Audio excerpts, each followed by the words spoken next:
Show them your pretty today ears. we are at the Southern California Equestrian Center, and we got a special guest, Chauncey, of course. Thank you, Chauncey. And oh, thank you. Oh, so cute, so kind. And then then of course, Dr. Nancy. And we have Anna. Welcome, Oh my gosh. welcome everyone. So we got a lot to talk about today. So we got books on books. Chauncey likes books, by the way. She likes all the books. She likes all the books. Yeah, So we got books on books. She helps edit. Yes, helps edit. Yes. We're gonna talk a little bit about the work being done with Ashley Avis. We got a lot. Also, I want to maybe get into what we're gonna see a little bit later today in the show that you have going. So. Got a dressage show. Dressage show. That is, those are patterns that horses individually, riders on horses ride. You'll see the dressage course out there. So there's two different arenas out there. And we've got a lot of horses here this weekend. Yeah. Lots. So first thing I want to do is, for those that haven't watched our previous work, and just so everybody at home knows, Dr. Nancy has the second most viewed video on our channel. I think we're approaching like 40,000 views or something like that. Wow. So yeah, and that's just on the YouTube channel. What's that about? That was the what's that about? That was the last time we came out here. Well, yeah. it's really the animals. I think the animals are always, without animals in my life, I wouldn't be who I am today.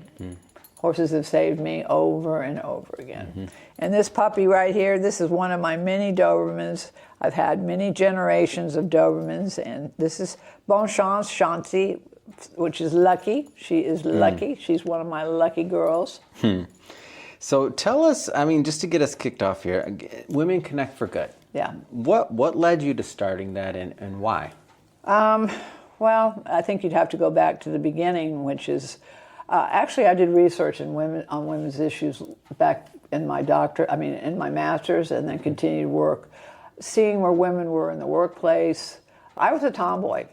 I played with boys. They didn't come to date me. They came to get me to play on their teams because I could kick the ball as far as any boy.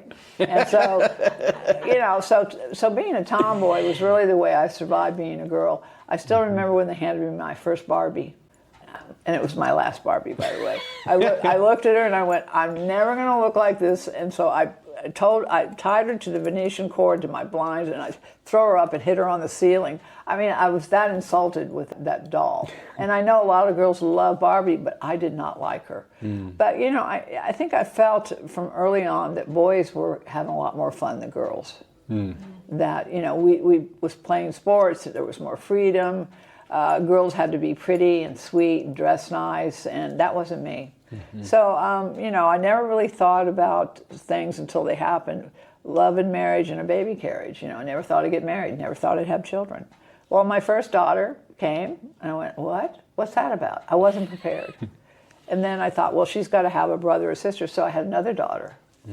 And then when my third daughter showed up, I looked up to the sky, I said, okay, I'm getting it. So really, that's when I truly had to come to terms with being a woman myself, a girl. And then it was about leaving a legacy for my girls and my grandgirls and the girls, and then all the girls and all the women. And that's where really Women Connect for Good came. And why it's called Women Connect for Good is that women were not, when I was around, when I was going through my program working, women weren't very nice to each other. And they weren't very nice to me. In fact, the more I achieved, the less I was appreciated. Not only that, in my own family. Somebody would say to me, well, what about your family? What about your family? What do you think about, what do they think about you being so busy working on your education? Because I got my master's and I got my doctorate. And I said, well, I'm showing my children, I'm showing that they can do anything they want to do when they grow up. But it wasn't congratulations. It was more or less, well, who do you think you are? Yeah. And so that's when I started to think, well, who do other women think they are? That's interesting, too, because men, I feel like nobody's going to say that to a man. No, like, never. They're not going to say, oh, you got your doctorate. Like, what about your family? No, they go... Or, oh, you started this company or did this and this. Or what about your family? Absolutely. If you do something great, they go, well, good for you. Yeah. I'm going to do that, too. And the family's supposed to, just take it.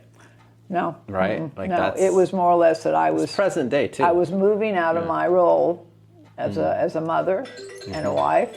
And so, that was... That was what how they made me feel. But you know what? That just encouraged me to find other women like myself, and to find other women that truly felt the way I did, that wanted to encourage other women. So, you know, I would go in, and when Women Connect for Good, one simple mission: women supporting other women, their mission, their passion, their drives. Today it's women and men, boys and girls. But, you know, one of the things I would be talking about, Women Connect for Good, and I'd be talking about women's leadership, gender equity, gender equality.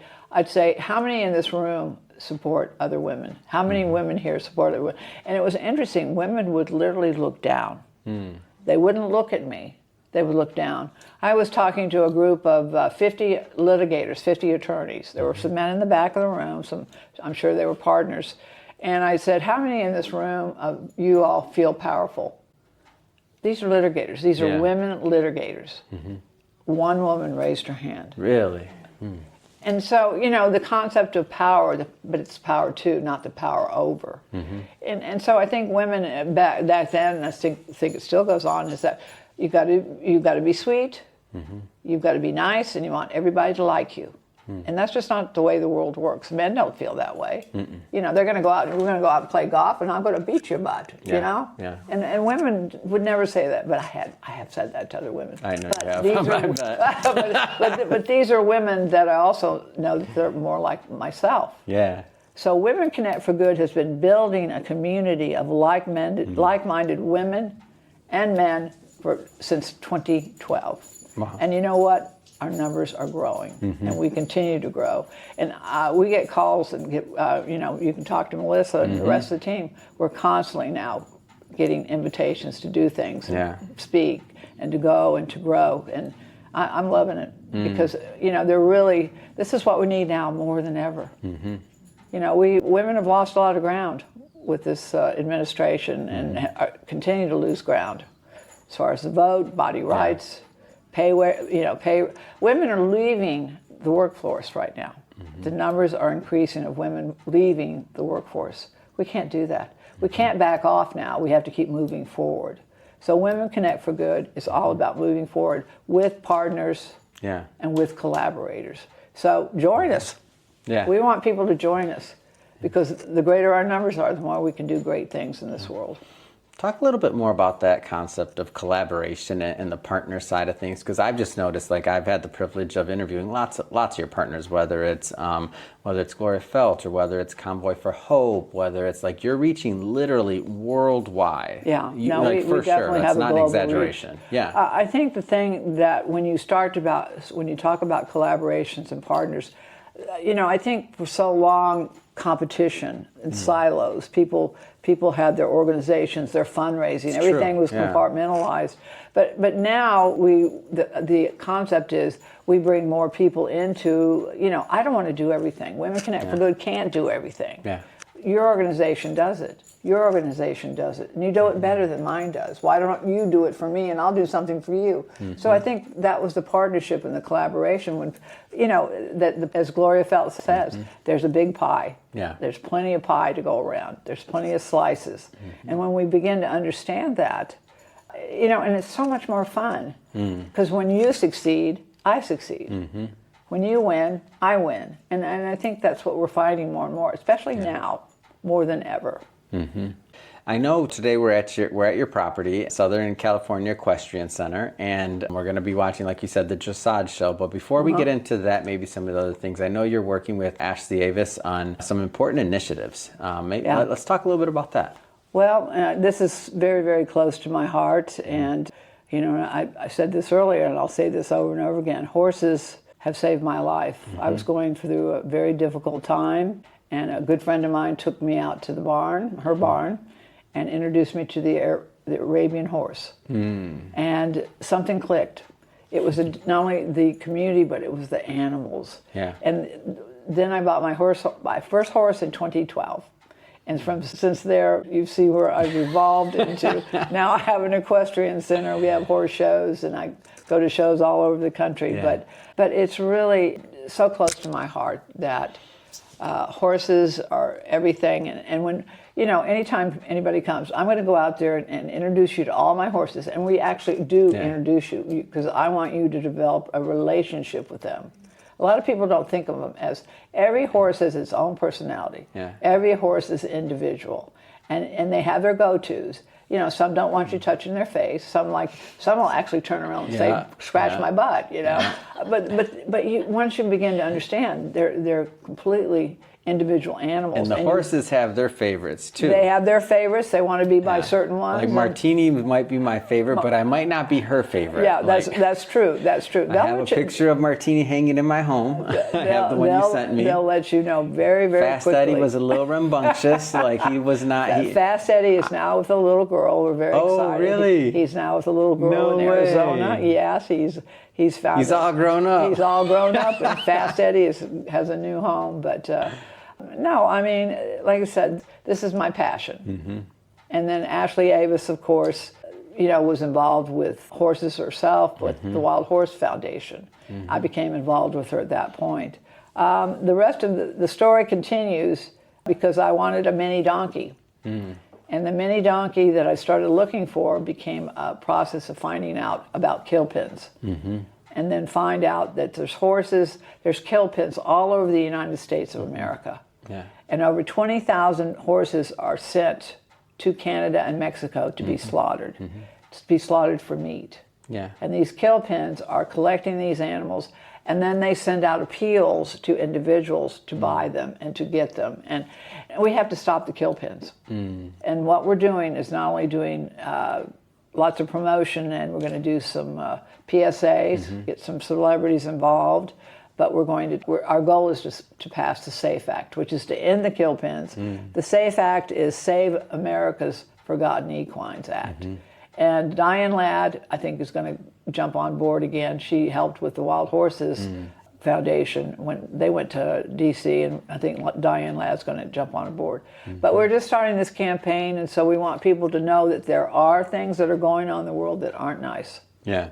And that these horses, in fact, we did some research that the horses that need homes, there are people that could and would adopt them. Mm. They don't need to go to kill pens. Mm-hmm. And like I said, people need to be educated.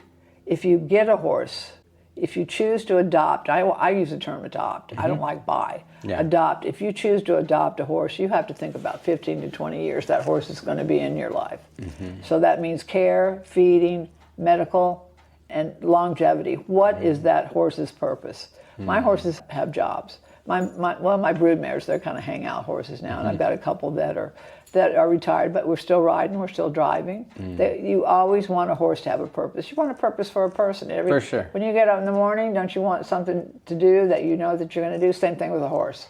Something predictable. But the most important thing that horses have taught me is about the now.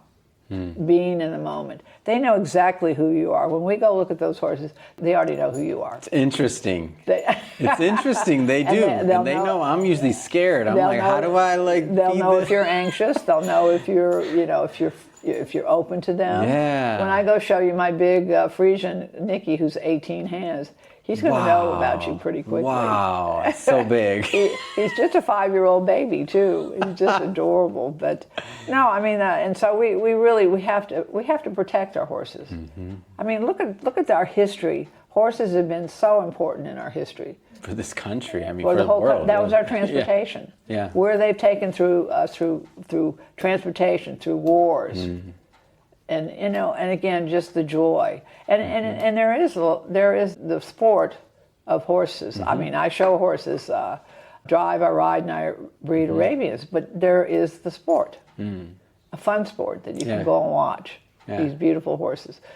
This weekend, we'll have people coming all over the country to show their dressage horses. Anybody's welcome to come.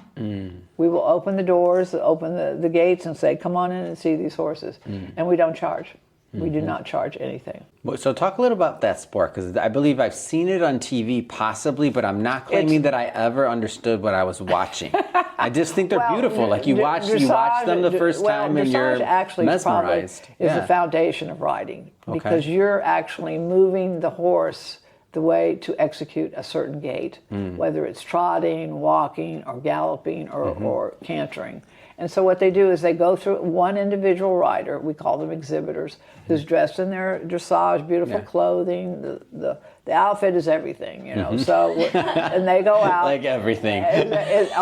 Clothes are everything. The horse is dressed to the nines, and so is the... They're beautiful. So is the rider. But, you know, there is a judge that sits in the judge's stand out there. You'll see that. And then there's a steward, and they're given a pattern. There's actually a pattern. There's letters on the pattern, on the arena itself, and they'll say certain patterns. And they'll say A, B, do this, you know, C, D, do that. So they're constantly giving patterns that they have to execute with the horse. And so they are judged on the execution of those different gaits, whether it's walking, trotting, or cantering or galloping. What drew you to the Arabian horse in general, like for you? Well, like I said, my good friend, Dr. Crystal McCullough, introduced me to my first Arabian. Wow. And, you know, I just fell in love with him. His name was Triffy Shock. Triffy. The first thing I did in an arena is I ran around and did what they call liberty. You chase the horse around, trotting it. And so I chased the horse around in my red dress and my boots, and I had this sled. And so it's about how you trot these horses around. People just love it. It's kind of like I don't know how to describe it, but anyway, then after that, I couldn't sit by. I had to start riding. So liberty to riding to driving and to breeding and to owning an equestrian center. Wow. You know, I'm all You don't go pretty halfway, do you? No. It's a lot. I don't do anything halfway. I didn't think so. No, it's definitely been a totally joyous time for me. So we're going to be going to this will already be live by then, or it should be live by then, but the Women's Equality Day is coming up. Yes. Gloria Felt, I know you've worked with and known her for many years, and her Take the Lead Foundation, and also the Power Up Conference. Right. Maybe talk a little bit about what you see there, because I want other people to get involved, like year over year. I went, and for context for everybody watching, I went last year for the first time. I was at the rollout of Take the Lead at the University of Arizona, and it's a solid, I think 5, 7 something. It's a good couple many years. 25. Oh wow. Yeah. 25 okay. Years. Wow. Oh no, the conference is that old. Okay, I got it. Yeah. The conference. And so I got chills. Like I said, I've been looking for my tribe. Yeah. I've been looking for my group of women that I felt like that we had like-minded thinking. And so I was sitting in the audience when Take the Lead was being announced and introduced, and I had chills. The hair on my arms raised, and I knew I was. So I became very, very quickly involved with Take the Lead and joined the board, became the board president. I was a board president several years. But it's about teaching leadership, women's leadership, not only mentoring, but teaching actually how to be a leader, which again, you know, men have always had examples. Women did not have examples, you know, and when I was working as a director of a large healthcare system as an EAP, Employee Assistance Program director, we didn't have models. It's funny, I wore a suit with padded shoulders and a tie, and you could see nothing of my body. I had long skirts. And so basically I looked like a man working as a woman. And so we had to learn as we went along how to be leaders and how to execute leadership roles. And so Take the Lead has brought together different cohorts. For example, women in banking, women in real estate, women in media and entertainment. These cohorts, they develop these leadership networks. Then they develop these leadership networks who then can refer in and out. This is a new concept. People that are working in the same field that actually support each other and can network with each other and to refer. Like I said, there's things I don't want to do. You do it better. You know, so somebody says, "Hey, Nancy, you want to?" No, I've got somebody that can do it. And that's the same thing that happens when anybody's referred to us. If we can't do it, we'll find somebody else. And this is the model that Take the Lead has used. So it's always talking about the leadership skills. And one of the most important things about a leadership skill is relationships. my relationship with you is more important than anything. And how I lead with people is my relationship with them. The people here that work here, I work with. Yeah. They don't work for me, they work with me. And I think that's when we begin to understand that people, if you have that concept, it's a team. And so Take the Lead has put out a lot of great cohorts of these different women who are now networking and doing a great job, and then they're mentoring and lifting other people up. That's another program that we have, Lift as We Rise. And this is something that a lot of women didn't do. I was talking to a woman at one of the places I was speaking. She says, well, I've got a question. What do I do about this woman, this young woman at work? And I said, what's going on? She says, she follows me everywhere, and she's always asking me questions. She says, I think she wants my job. And I said, no, I don't think she wants that. I think she sees you as someone who's experienced and knowledgeable and wanting to learn from you. And so I didn't see her till weeks later, and she came up to me and she said, you were right. Wow. But the way she took it, because again, not having the leadership skills, not having the understanding about developing relationships, and that we're all in it together, she was thinking this young woman had come in to get her job. So Take the Lead teaches those special talents, or just reminds us who we are and why it's so important that we do work together for a common goal. Yeah. Now, I know you have another program coming up, and this is, I know you're big in partnerships, and I'm excited because this will be one of the, other than books that I'm aware of, this will be one of the first times that you're creating, or I should say Women Connect4Good is creating content themselves, and that's in bringing together these cohorts, and I see layers on what's going to happen here, whether it's planned or unintentional or intentioned, but I see that all of these individuals, organizations that you've collected through the years and helping, as they participate, this is going to be documented, and number one, for the content, so that this is going to live on in perpetuity. Like other people are going to be able to see it, and you're also going to set the example and the model for those that run the organization in the future, and you're going to have this compounding of content that's going to come together, and based on the specialness of the people that you've been able to attract, I think it continues. Like the momentum of that continues, and that brain trust really forms over time, which I think is a very special part of not only your legacy, but of Women Connect4Good. And if I think about like in the past, if you think about like, let's go way back when, before content creation was really around, and whether or not we think that these people were good, bad, whatever, they had their time, but you think about like the Rockefellers, the Carnegies, all of the other, they had buildings. They had things that were named after them. They had endowments. They gave money. Great. They did good. They did some whatever else. Doesn't matter.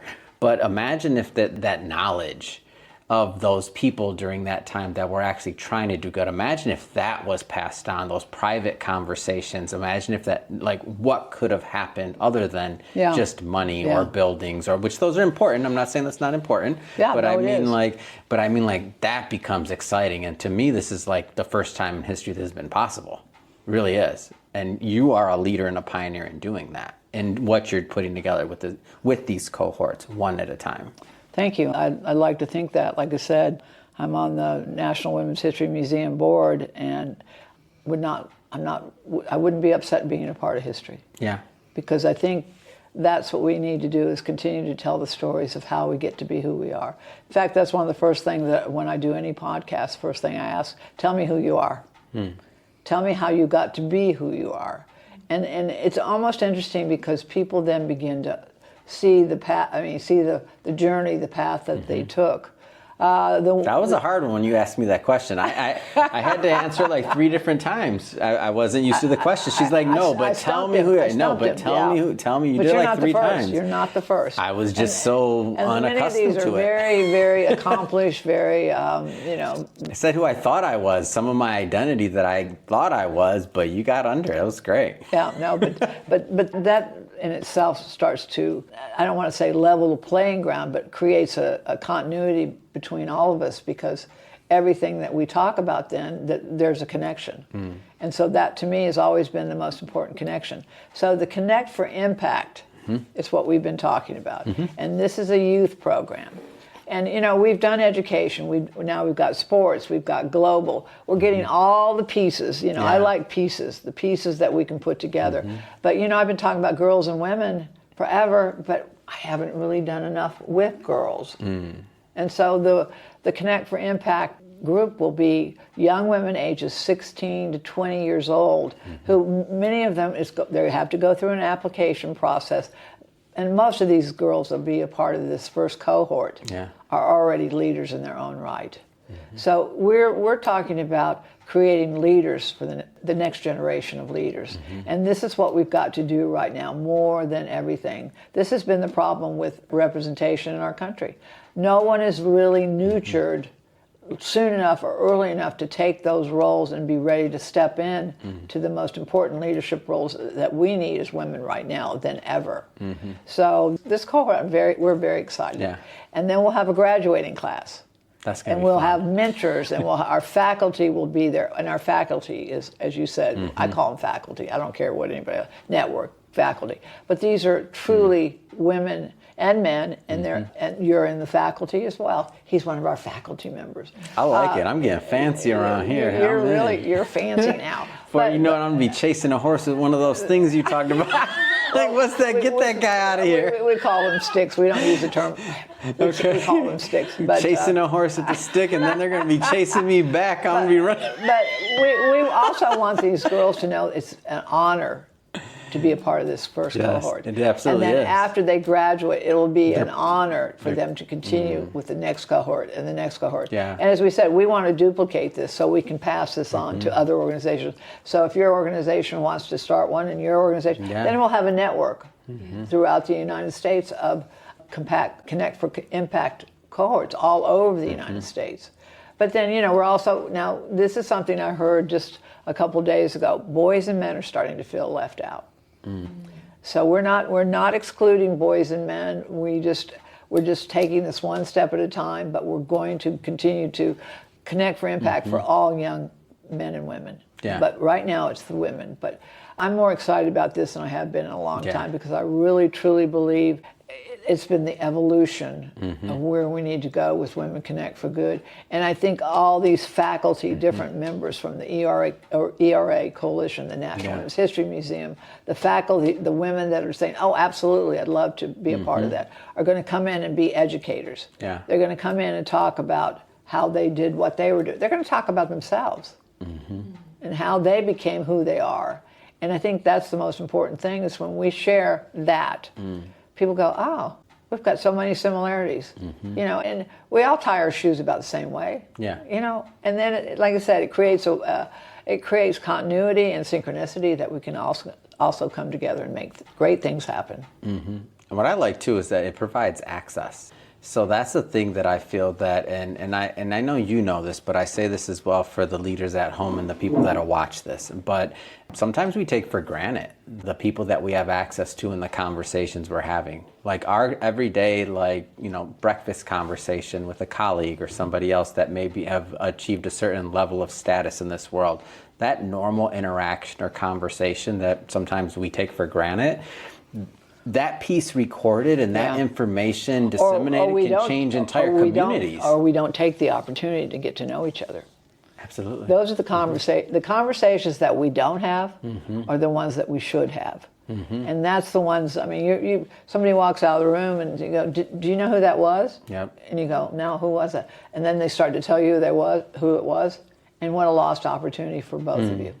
So I think that's where women especially need to start talking about themselves. It's not tooting your horn. It's really sharing who you are so that you can share the commonalities of us being human beings in this world. It's a tough place.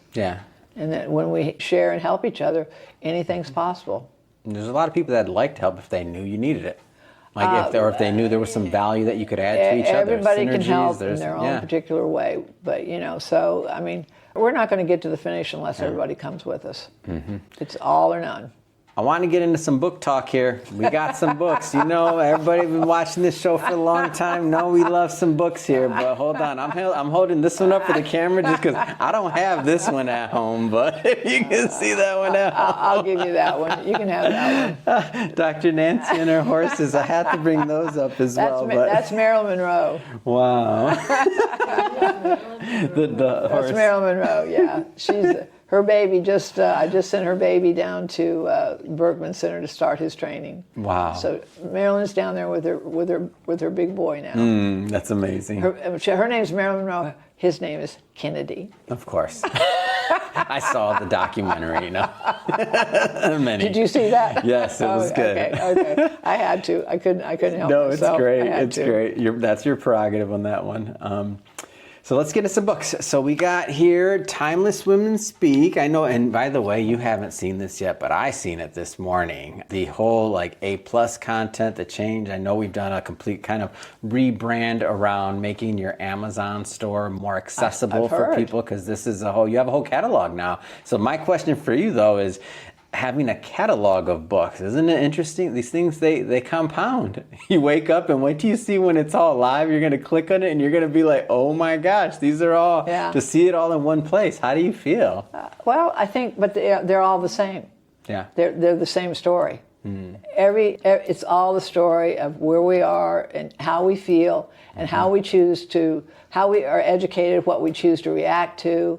This book alone, this was a book that was written many, many years ago that people weren't ready for. Yeah. And this book coming out now, I'm very excited about it. I said we've got to come back because women now need to talk about how they feel about growing older in our society, how they feel sometimes invisible. I think there's still that message out there. Be thin, be pretty, if you want to be accepted. And like I said, especially white women, you think they need to be liked by everybody. And then the comparisons. I still remember, in fact, Dove started these commercials long ago, which is, they showed the Photoshop they would do to these young women. And this one woman who was Lauren model for Lauren clothing actually refused to have her picture in the magazine because they had made her waist so small and changed so many changes on her photo that she said, that's not me. And so I think we still have that, the media, social media, still the ads are out there, do this, do that if you want to be young, if you want to be loved. So really, it's really about helping people to understand who they are, how valuable they are, what's important in their lives. And so Mission Matters, leading women, all of them. All the women that are in the books, the stories, it's the same thing, is that they understand that we have to find ways to support each other. We have to find ways to engage and to take each other's mission and purpose and drive forward to change this world for better. So really that's, I don't see any difference in the books. I mean, it's just an addition or evolution of what we've been. It's a catalog. I see a catalog. Just like when I look back and I look at your evolution in horses, and now I see an equestrian center.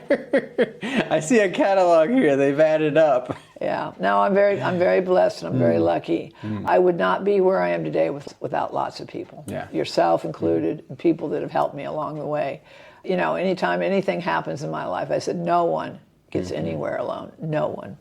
So, and I think that's what people need to understand. If you see someone successful, if you see someone that's attractive, if you see someone who has a great personality, they are there because of a lot of people helped them to be there. And they'll continue to be there with that help along the way. I can't see doing anything without lots of people in my life helping me. You included. All good. And her now. Yes. And so we're all three of us are podcasters sitting here at the table. Anna has her podcast as well. It starts with you. Podcasting. What has that brought to your life? I'm a shameless podcast promoting person. I don't care. I love it. I love to just find out more about people. Yeah. And, it's a conversation. I don't, people will send me questions and different things. Smart, amazing conversation. Yeah, smart, amazing conversation. But they'll send me stuff and they'll send me questions. It gives me a guideline. It gives me, but really what it boils down to is what they say and what I want to hear from them. Yeah. And I like to think when I finish with a person that I've never talked to before, that we've become friends. Or that we will have other contacts. And I always invite That's how them. we met. Yeah, and I always invite them to be a part of the network, the community, and we send them information. And if there's something, and then I always ask, how can we help you? Yeah. I mean, and I think that's the thing that really women aren't very good at, asking for help and then giving help. Yeah. But it's really the most important thing that we can do for each other is how can I help you? And people just kind of like, I remember I was talking to this woman. This was when I first started doing podcasts. God, so long ago, can't remember. Yeah. How many episodes are you in, roughly? I've been doing them probably since 2015. Yeah, I thought so. You've been doing it for a while. A long time. That's great. I said, and we'll call her Mary. I said, Mary, she had a book and we'd been talking. I said, Mary, how can I help you? And this was just a phone conversation at the time. I thought, the call's been dropped. It's quiet. And all of a sudden I heard this little voice said, you mean you want to help me? And I said, yeah, exactly. And it was almost this, and this is actually where a lot of what happened came from was that people really don't understand when you say, I want to help you. But it's so powerful. Yeah. It's absolutely so powerful when how can I help you? How are you today? How can I help you? The most important thing we can do for each other, because you can always turn around and return that favor. And anything I've ever put out there to help somebody else has come back threefold. It always comes back. It always has. I can't think of anything that I've ever done in my life to help someone else or help another organization that hasn't come back in such a positive way. Yeah. So that's one of my blessings. Amazing. Well, Dr. Nancy, I think we should start getting on our tour. How do you feel about that? I think it's time. We need to get out there and be toasty. I'm going to put you in Sassy. Oh, snap. Let's do a Sassy. Sassy's It's this amazing ride out there. Sassy's going to take us around. Chauncey's going to stay here, but we'll go see. Chauncey was snoring. I heard her. I heard a little bit. I don't know if that got picked up on the mic, but I was getting a little bit of FOMO. That's how relaxed she is with you all. I was getting FOMO. I want a nap. No. And I will tell you this: if she will come over and she'll check people out until she's comfortable with you. She won't. Oh, wow. And so she sounds asleep. She's real comfortable with you all. We're safe. Either that or she was bored. I hope the people at home aren't snoring. No. She felt that comfortable. She has that much insight. So. All right. Let's go check these horses out. Let's go do it. All right. Let's do it.